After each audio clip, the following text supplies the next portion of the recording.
Mr. Wetherington, he was a gentleman.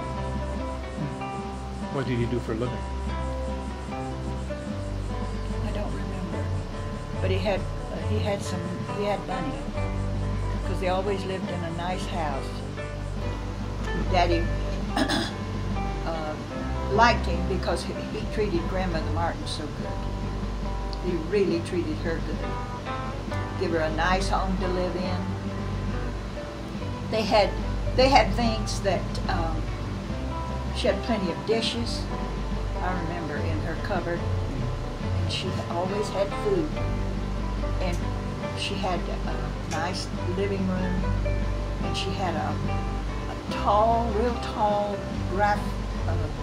graphola. Oh.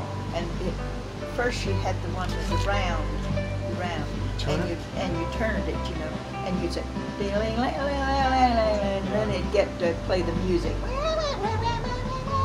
you know. Oh, sure, that's Thomas Edison time. Oh yeah, graphola. Yeah.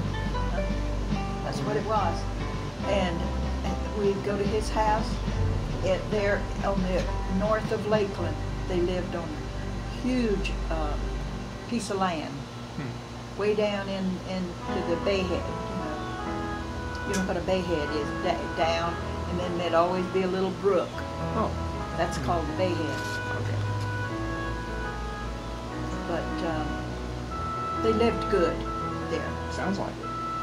And they had a big shed. It was like this, built like this, only it had a roof.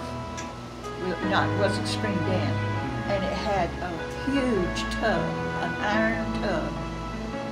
Oh, it was that circumference of this, as big around. My grandmother boiled her clothes in that, because I remember. And then she'd wash it out and make syrup, sugarcane syrup in it. Boil it. I remember that.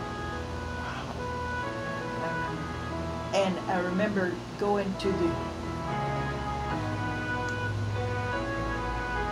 not very far from our house in Medela on the farm, and we would walk across the road east of the Pitkin Dairy, and they would have sugar cane and making syrup.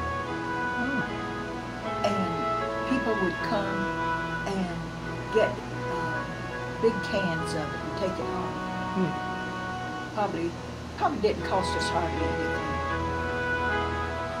Trudy and I used to go to her house a lot in the daytime, and when we would come in, she'd say she'd have always wore an apron, white apron, and she would pick that apron up and dry her hands. Say, "I know you children are hungry, aren't you? Would you like a biscuit?" And I'd say, "Yes, I sure would." "Well, come on in. I'll fix you a biscuit and a jam sandwich." And she would get those biscuits out, and honestly, they were that big. And I'm telling you, she would slice them, and they were so good. Oh.